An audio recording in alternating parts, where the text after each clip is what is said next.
Chapter 44, Eddie Gouge. My name is Gouge. I'm the disciplinary hearing officer. Eddie Gouge explained to an inmate who sat hands cupped behind his back on the edge of a metal chair across the table from Gouge. They were in an office in the hall. The prisoner had been accused of assaulting a guard and had been brought before Gouge for a hearing. His was one of 10 cases that Gouge was scheduled to resolve on a Tuesday in late December 1988 in his new role as the DHO at Leavenworth.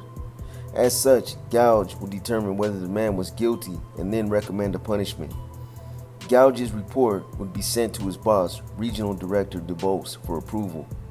A copy would go to the Warden Matthews.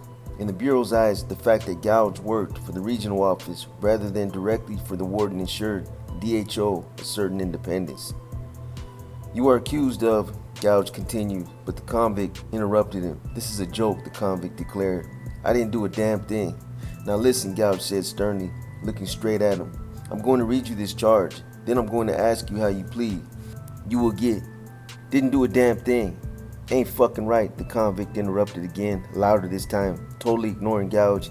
"I ain't gonna sit here and—" "You're right about that," Gouge interjected, "because I'll have you removed if you can't control." "Shit, all this is—" "Look," snapped Gouge, "I'm trying to read this charge. Now you aren't going to run this hearing." "Fuck those papers," the inmate yelled, lunging forward from the chair. A guard standing behind him grabbed his left shoulder and pulled him back. Another guard stepped forward to help. Gouge tried again. "You are not going to run this hearing," he repeated. "Now let's start this again, and this time, let me finish, and then I'll be polite and let you say what's on your mind. The charge against you—" "Fuck the charge," the inmate declared, "and fuck you. Get him out of here." The guards took the inmate's arms and escorted him out the door and down the tier to his cell.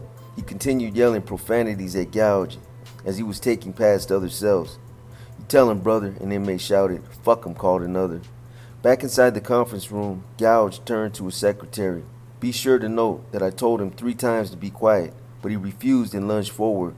Gouge examined the inmate's thick prison record and read several written statements the guards had filed about the alleged assault.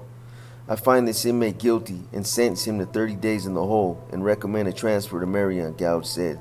The secretary noted his decision. Only the regional director could approve a transfer to Marion, but most were automatically granted if they weren't recommended by a DHO. The confrontation annoyed Gouge. As he walked over to a stainless steel coffee pot that looked as if it had never been cleaned and filled his cup, he said, "Most of these guys hate the police when they're on the streets, so why would anyone think that they change when they come in here? There's not much I can do when one of them wants to be a shit, but haul his ass out of here." According to Bureau regulations, Gouge was the only official at Leavenworth with the authority to sentence an inmate to the hole. Guards, lieutenants, and Warden Matthews could send an inmate there temporarily, but after 6 days, he either had to be released or formally charged and taken before Gouge for a hearing. These internal sessions were much different from court hearings and were intentionally stacked in the guards' favor. Statements by staff members were automatically considered more credible than those by inmates, and while inmates could call witnesses in to speak in their defense, they were not allowed to question the guards. If an inmate wished, he could ask to be represented by a staff member who could ask questions on his behalf, but the Bureau did not permit inmates to interrogate a guard directly, nor did it allow convicts to hide behind legal technicalities and other niceties afforded them in regular court. If a guard said an inmate was guilty, that was good enough for the Bureau. Because the process was so skewed in favor of the guards, inmates often claimed that the hearing process was a sham. They complained that nearly everyone who was brought before a hearing officer was found guilty. In the Bureau's defense, nearly all the inmates arrested were guilty, and the cases against them so blatant that it would have been impossible for a hearing officer to rule any other way. But unlike his predecessor, who had a reputation for rubber stamping cases, Gouge grilled the accused and the guards to make certain each was telling the truth. Although he had only been the hearing officer for a few months, he had managed to irritate some guards by rejecting their incident reports, commonly called shots, which outlined the charges against the inmate. When Gouge saw the next inmate being brought into the room, he figured his day was going from bad to worse. This prisoner had been accused of making a bomb out of thousands of sulfur match heads he had hoarded, packed into a can, and then wrapped with roofing nails. Guards claim he planned to attach the bomb to the light socket in another inmate's cell so that when the man flipped the switch, the electric current would ignite the match heads, causing an explosion that would shoot the nails across the cell like shrapnel. Gouge read the charge and the statements by 4 guards who claimed the inmate had started running when a guard decided to frisk him. During the chase that followed, the inmate stripped off his pea green jacket and threw it to the floor. Officer Bill Terrell looked through the pockets and found the bomb, which he cautiously carried outside the prison. The device was later destroyed by the Leavenworth bomb squad. This charge is a bunch of shit, the inmate said after Gouge finished reciting the details of the case. I wasn't wearing a coat, and I can prove it. He had 3 eyewitnesses, he said, who were willing to testify that he was being framed by a guard who didn't like him. Gouge called the witnesses into the room one by one and listened to their statements. Did you see him throw down his jacket? Gouge asked the first one. No, sir, came the reply. Why? He wasn't wearing a jacket. Gouge rephrased his question when quizzing the second. What color jacket was the inmate wearing? He asked. But the witness saw through the trick. I don't remember him wearing a jacket, he testified. No, sir, I'm sure he wasn't. When the third witness was brought in, Gouge tried a new tactic. He asked him to describe what the inmate was wearing, beginning with the color of his shoes. He was wearing thick black shoes, green pants, the inmate said. Wait, you said black pants and green shoes? No green pants and black shoes.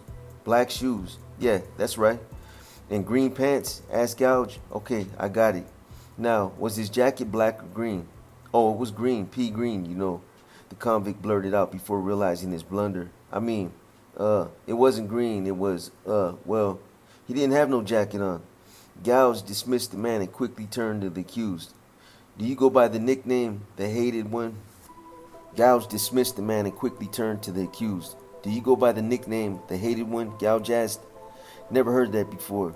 Man, that's really cold. Who'd go by something like that, he replied cockily. Your prison record says you have used that nickname for several years. That's a lie. 4 officers said they saw you throw down the jacket. They're all lying, all of them. You know what was written in the jacket? How could I? The inmate asked. It wasn't mine. Inside, someone had property of the hated one. The inmate shrugged, unmoved. Gouge found him guilty, sentenced him to 120 days in the hole, and recommended a transfer to Marion. For the next 4 hours, Gouge dispensed prison justice. Several convicts had been caught drinking homemade hooch. One had disobeyed an order. Another had put a knife to an inmate's throat and demanded sex. Besides those cases, Gouge had 2 others held over from a hearing a week before. One involved a bulky white inmate covered with tattoos, serving several life terms for murder. Guards had found a shank hidden in his bed in his cell, but he had told Gouge that the bed had been moved into his cell only a few hours before the knife was discovered. It was a replacement brought in because his bed was broken. I never seen that knife before, the inmate had claimed. The story seemed plausible, so Gouge had postponed making a decision until he had a chance to investigate the inmate's story. He discovered that the bed had just been moved into the inmate's cell, as he had claimed. I checked out your story, Gouge said when the inmate was brought into the room. Okay, the inmate snarled. Well, what you told me is the truth, so I'm expunging this charge and turning you loose.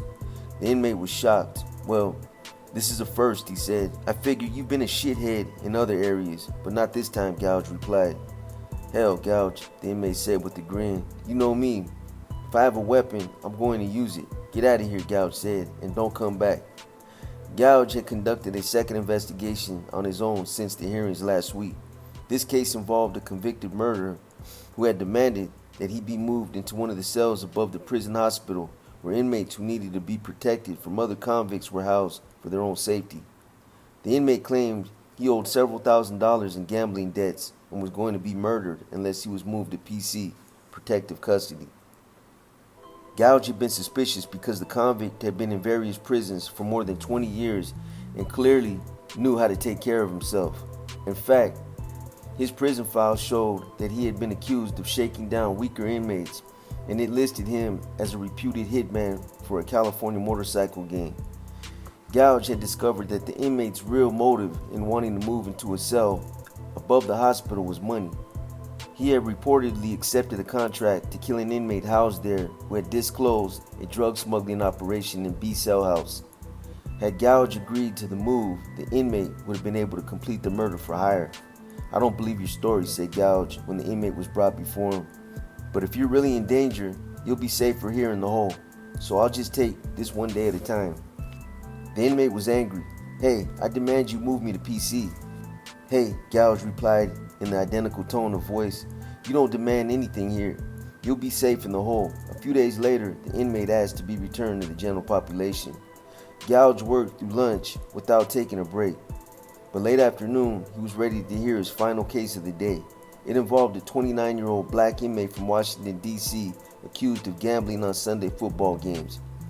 I'm guilty, the inmate replied when Gouge asked how he wished to plead. The case seemed rather simple. It had been a long day. Gouge's secretary and the guards in the room were anxious to leave, but there was something about the convict's docility that made Gouge decide to ask a few more questions. Like to gamble? Gouge asked. I got nothing else to pass the time, man. Who'd you bet on last Sunday? Chicago. I always bet Chicago Bears. Then you lost. Yeah, $15, and I only get $16 a month working in industry. Well, we did you a favor by locking your butt up and keeping you away from wasting any more money, said Gouge. The convict chuckled. I've been saving up for the Super Bowl, he said candidly. I love watching that Super Bowl, especially if my Bears are in it. Jesus, Gouge said as he read through the inmate's record. You've been busted for gambling several times, and once for having more than the $20 cash limit in your cell. Yeah, said the inmate. That's the only weekend I won. Everyone in the room laughed. The convict's honesty was a refreshing change.